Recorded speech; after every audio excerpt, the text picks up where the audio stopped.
So let's just pretend Zach Wilson now is the Jets quarterback going forward.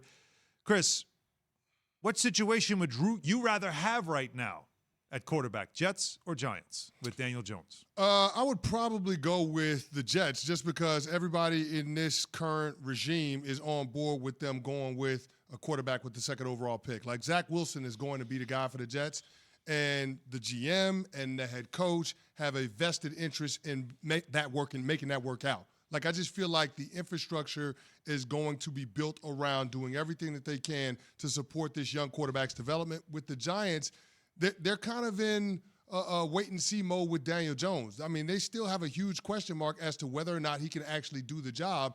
And I feel like this year is a make-or-break type of season. I was going to say, it's more DJ. like not wait and see, but now or never with Daniel Jones, is it not? Because of that fifth-year option now hanging over you? Oh, yeah, 100%. They're going to have to make that decision in the spring of 2022. But, I mean, they've put all the pieces around Daniel Jones for him to have success. They went out and spent a bunch of money on Kenny Golladay this offseason. Mm-hmm. They tried to address the offensive line the last couple of years. So it's like the pieces are in place for Daniel Jones. He's going to get Saquon Barkley back healthy. I just feel like he's got a lot to prove in this season. And with Zach Wilson, the expectations aren't that high for him because he is a rookie quarterback, and fans are going to be excited because they're moving off of Sam Darnold and what they saw from him the last 3 years. So you're buying yourself some time. Bart, which situation would you rather have?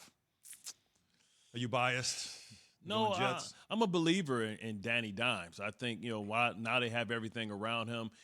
To me, he's Josh Allen, maybe just not as physically, his stature isn't as big, but you think about what he's able to do. He's actually pretty big. Yeah, but what I'm saying is I'm talking about, like, muscle-wise. I think that, You'd be surprised. I think Josh Allen's a little bit more sturdy. Now, I met him in person when he came in before he was visiting Tiki Barber, and he had his little Duke khaki pants on or whatever, came in. He was trying to be a sports analysis or something like that.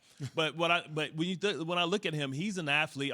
Listen, if he can fix it. Listen, when you have the rice, and y'all got all the karate dudes, they got the rice, you stick your hand in the rice, you open your hands up. All he need to do is strengthen them little Junior Whopper hands, stop turning the ball over, and he's going to be just fine. So I think that he's a good quarterback, and I think he is the truth. I got to get him in credit for being able to get him after he passed on all those great quarterbacks. He could have had Josh Allen. Now he has a alternate universe Josh Allen and Daniel Jones. I think he's going to prove that this year. All right. Well, we had Rex Ryan on our show yesterday, Barton, on every day, every weekday at noon Eastern on ESPN Radio. And Rex Ryan, Chris, I wanted you to hear this because Rex Ryan had this to say about Zach Wilson.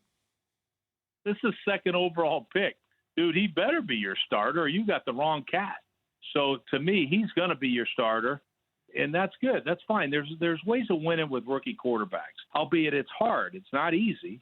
We had the number one defensive league, but the year before, remember that Jet defense was 23rd in the league. So you brought in a guy that's supposed to be a great defensive coach. You can fix that. You put the rookie quarterback in, and you play to it. At the end of the day, he's got to be smart with the football and understand that you don't have to win the game yourself. You should have an outstanding defense there and build accordingly. Chris, do you think that that's what the Jets can do?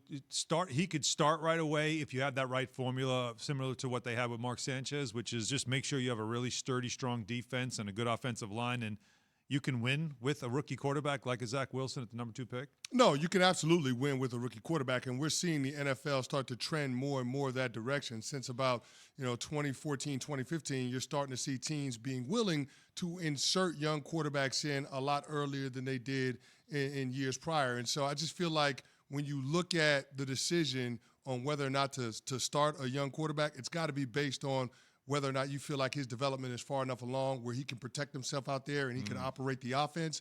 But one of the most valuable commodities in the NFL is having a starting quarterback on a rookie contract.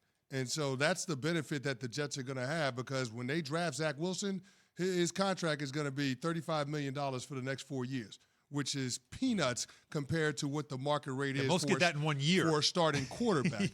Look at Kirk Cousins' contract. But I just a part of the value of being in this position that they're in is being able to have your starting quarterback cost you nothing, because it gives you the opportunity to fill out so so many other things on your roster. Yeah, you experienced it with Mark Sanchez, so you would know better than anyone. Well, this is why I disagree with Rex, to a certain extent, because there's no way you can put him out there day one, right?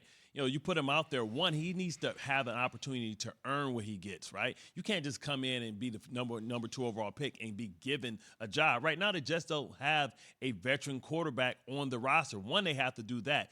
2, they have to let it happen organically. You can't put a C on his shoulder. Everything has to be earned.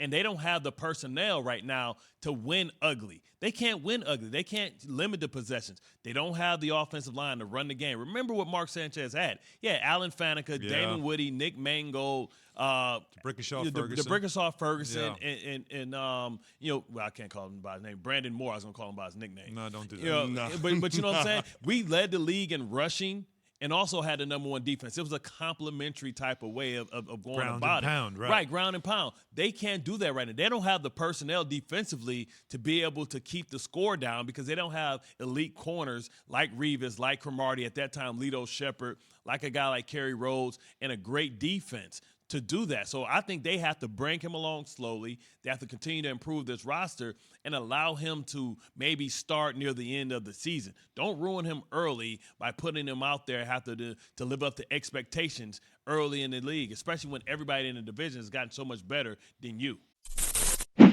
Thanks for watching ESPN on YouTube. For live streaming sports and premium content, subscribe to ESPN Plus right now.